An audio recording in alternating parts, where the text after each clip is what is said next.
విక్రమార్కుడు, బేతాళుడ కథలు అంటే కేవలం చిన్నప్పుడు చదువుకున్న ఏదో మామూలు జానపద కథలు అనుకుంటున్నారా? కానే కాదు. వాటిలో చాలా లోతైన మానసిక రహస్యాలు దాగి ఉన్నాయి. ఈరోజు ఈ విశ్లేషణలో అసలు భయమంటే ఏమిటి, దాని నిజమైన స్వభావమేమిటి అనే విషయాన్ని ఒక వింతైన కథ ద్వారా తెలుసుకోబోతున్నాం. ఎప్పుడూ బేతాళుడు వేసిన ఒక మైండ్ బ్లాంక్ అయ్యే ప్రశ్న చూద్దాం. ముక్కలు ముక్కలుగా ఉన్న ఒక భయంకరమైన దెయ్యాన్ని చూసి కనీసం కన్ను కూడా ఆర్పని ఒక వ్యక్తి, ఎలాంటి హాని చెయ్యని రెండు సాధువైన పావురాలను చూసి ప్రాణభయంతో ఎందుకు పారిపోతాడు? వినడానికి చాలా వింతగా ఉంది కదూ. అసలు మన మైండ్ ఎలా పనిచేస్తుందో చెప్పే ఒక అద్భుతమైన సైకలాజికల్ కేస్ స్టడీ ఇది. సెక్షన్ 1. నిర్భయుడైన ప్రగల్భుడు. ఈ మిస్టరీని సాల్వ్ చెయ్యాలంటే మనం గిరివ్రజాపురం అనే గ్రామానికి వెళ్ళాలి. అక్కడ ప్రగల్భుడు అనే ఒక కుర్రాడు ఉండేవాడు. ఇతని స్పెషాలిటీ ఏంటంటే భయం అనే పదం ఇతని డిక్షనరీలోనే లేదు. సాధారణంగా ఏదైనా ప్రమాదం ఎదురైతే మనమేం చేస్తాం? వెంటనే ప్రాణాలు దక్కించుకోవాలని జాగ్రత్తపడి వెనక్కి తగ్గుతాం కదా. కాని ప్రగల్భుడు రూటే సెపరేటు. భయమే నన్ను చూసి భయపడుతోంది అనే రేంజ్ ఓవర్ కాన్ఫిడెన్స్ అనమాట. ఇతని ఈ పిచ్చి తెగింపు చూసి వాళ్ళ అమ్మా నాన్నలు ఎంతగా టెన్షన్ పడిపోయారంటే చివరికి అసలైన ప్రమాదాలను వెతుక్కుంటూ అతనొక పనివాణ్ణి వెంటబెట్టుకొని తన ఊర్ని వదిలి బయదేరాడు. సెక్షన్ 2. పాడుబడిన ఇంట్లో దెయ్యం. అలా సాహసాలు చేస్తూ వెళుతున్న ప్రగల్భుడు చివరికి రద్దీగా ఉండే ఒక నగరానికి చేరుకున్నాడు. అక్కడ చూస్తే ఎక్కడా ఉండటానికి చోటు దొరకలేదు. కాని ఊరి చివర ఎవ్వరూ లేని పాడుబడిపోయిన ఒక పాత ఇల్లు మాత్రం ఖాళీగా ఉందని తెలిసింది.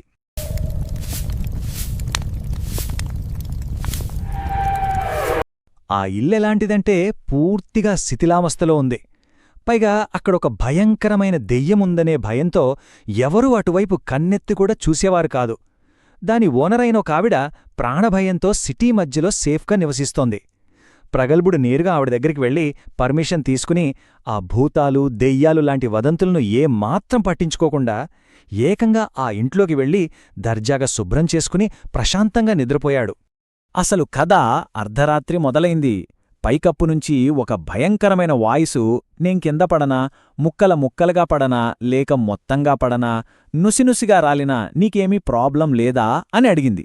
దానికి మన ప్రగల్భుడు ఎంతో క్యాజువల్గా, నువ్వెలా పడినా నాకనవసరం, నీ ఇష్టమొచ్చినట్లు పడు అన్నట్లుగా ఆన్సరిచ్చాడు. ఆ తర్వాత జరిగింది నిజంగా భయానకం. పైనుంచి ఆ దెయ్యం తన బాడీ పార్ట్స్ ఒక్కొక్కటిగా కింద పడేయడం స్టార్ట్ చేసింది. మొదట పెద్ద సౌండుతో ఒక కాలు, ఆ తర్వాత ఒక చేయి, ఆపై మిగిలిన శరీర భాగాలు, తల, అబ్బా అన్నీ ఆ గదిలో చెల్లాచెదురుగా పడ్డాయి. ఈ రేంజ్ హారర్ సీన్ కళ్లముందు జరుగుతున్నా సరే ప్రగల్భుడిలో ఎలాంటి వణుకులేదు సరికదా, కనీసం గుండె వేగం కూడా పెరగలేదు. అతనికి అసలు భయమంటే ఏంటో తెలీదు అనడానికి ఇదే పర్ఫెక్ట్ ఎగ్జాంపుల్. గదిలో పడిన మొక్కలను చూసి భయపడాల్సింది పోయి ఎంతో చిరాకుగా, ఏంటి నాటకాలు, ముందు ఆ ముక్కలన్నీ అతుక్కుని నా ముందుకురా, అసలు ఎందుకు ఈ ఇంటిని పట్టుకుని వేలాడుతున్నావో రీజన్ చెప్పు అని దయ్యాన్నే ఆర్డర్ వేశాడు. అప్పుడు ఆ దెయ్యం తన ఫ్లాష్ బ్యాక్ చెప్పింది. తాను బతికున్నప్పుడు వేరొకరి ఆస్తిని దొంగిలించానని, తన భార్య ద్వారా ఆ ఆస్తిని తిరిగి ఆ పేదవాళ్లకిచ్చేస్తేనే తనకు ఈ జన్మనుంచి ముక్తి వస్తుందని వేడుకుంది. ఇదంతా విన్న మన సాహస యాత్రికుడు సరేలే ఉదయాన్నే ఆ పని చేస్తానని ఏమాత్రం వెనుకాడకుండా మాటిచ్చాడు. సెక్షన్ 3. బహుమతిగా పావురాలు. తను ఇచ్చిన మాట ప్రకారం ఉదయాన్నే వెళ్లి ఆ ఇంటి ఓనర్ అయిన ఆవిడను కలిశాడు ప్రగల్భుడు. జరిగినదంతా చెప్పి ఆ దొంగిలించిన ఆస్తిని అసలు యజమానులకు తిరిగి ఇచ్చేలా చేశాడు. దాంతో ఆ దయ్యం ఆత్మకు ఎట్టకేలకు శాంతి దొరికింది. అతను చేసిన ఈ గొప్ప హెల్ప్కి థ్యాంక్స్గా ఆవిడ తన అందమైన కూతుర్నిచ్చి పెళ్లి చేస్తానని ముందుకొచ్చింది. కాని ప్రగల్భుడు చాలా స్వీట్గా నో చెప్పాడు.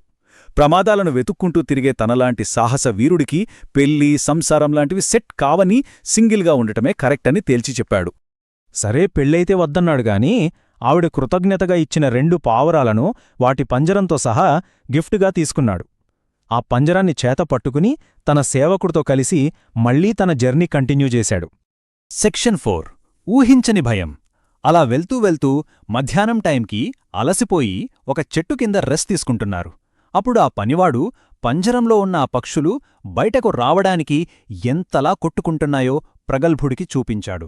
సరిగ్గా ఇక్కడే ఒక పెద్ద ట్విస్ట్ చోటు చేసుకుంది. ఇక్కడ ఈ రెండు సిచ్యువేషన్స్ మధ్య ఉన్న లాజిక్ని ఒక్కసారి అర్థం చేసుకోండి. ఒకవైపు కళ్ళెదుట ముక్కలు ముక్కలుగా రాలిపోయిన భయంకరమైన దయ్యం, అది నిజానికి చాలా డేంజరస్, అయినా అతనికి జీరో ఫియర్. మరోవైపు ఎలాంటి హాని చెయ్యని చాలా చిన్న సాధారణ పావురాలు. అతను ఆ పంజరాన్ని తెరవడానికి ముందు ఆ పావురాలు ఎంతటి ఇంపాక్ట్ చూపబోతున్నాయో ఊహించడం ఎవరికైనా కష్టమే గదా. పాపం కదా, వాటికి స్వేచ్ఛనిద్దామని ప్రగల్భుడు ఆ పంజరం తలుపు తెరిచాడు. క్షణాల్లో ఆ పావురాలు తమ రెక్కలతో పటపటమని పెద్ద శబ్దం చేస్తూ నేరుగా అతని ముఖం మీదుగా ఎగిరిపోయాయి. ఆ సడన్ సౌండ్కి, ఏమాత్రం ఎక్స్పెక్ట్ చెయ్యని ఆ మూమెంట్కి ప్రగల్భుడి గుండె ఒక్కసారిగా ఆగిపోయినంత పనైంది. అక్షరాలా తన జీవితంలో మొట్టమొదటిసారిగా అతను భయంతో వణికిపోయాడు. అంతే, ఈ ఒక్క చిన్న సడన్ షాక్ అతని మైండ్ సెట్ని పూర్తిగా రీవైర్డ్ చేసేసింది. దేశాలు తిరగాలనే ఉత్సాహం, ప్రమాదాలను ఫేస్ చేయాలనే కోరిక అంతా గాల్లో కలిసిపోయాయి. ఇక ఈ సాహసాలు నాకొద్దు బాబోయ్ అనుకుని నేరుగా వెనక్కి సిటీకి వెళ్ళి ఆవిడ కూతుర్నే పెళ్లి చేసుకుని చాలా సైలెంట్గా సెటిలైపోయాడు. సెక్షన్ 5 విక్రమార్కుడి సమాధానం. ఇప్పుడు మనం మళ్ళీ అసలు కథకు వద్దాం. బేతాళుడు విక్రమార్కుణ్ణి అడిగిన క్వశ్చన్ ఇదే. పెద్ద పెద్ద డేంజర్స్ని, దెయ్యాలని చూసి కనీసం చలించని ఆ నిర్భయుడు 2 చిన్న పావురాలను చూసి ఎందుకు వణికిపోయాడు?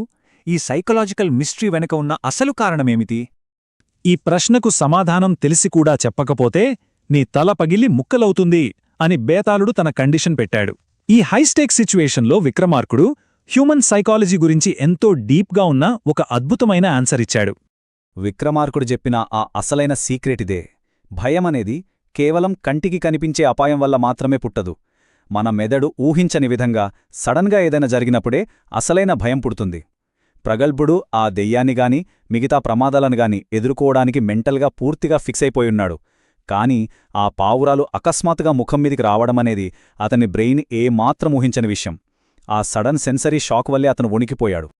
ఈ విశ్లేషణను ముగించే ముందు ఒక్కసారి ఆలోచించండి. ఈ ప్రాచీన సత్యం నేటి మన లైఫ్కి కూడా అక్షరాలా వర్తిస్తుంది.